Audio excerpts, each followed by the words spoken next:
बीच खड़ा होई दर्शन ला आसरा लगावे हो।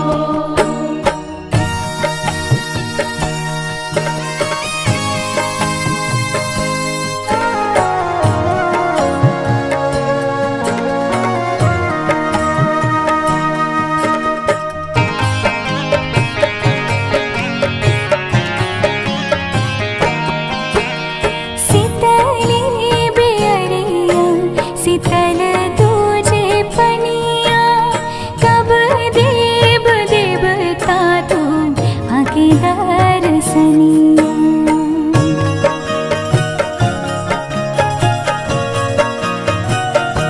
हाँ शीतली बेअरिया शीतल तुझे पनिया कब देव देवता तुम आके दर्शनिया।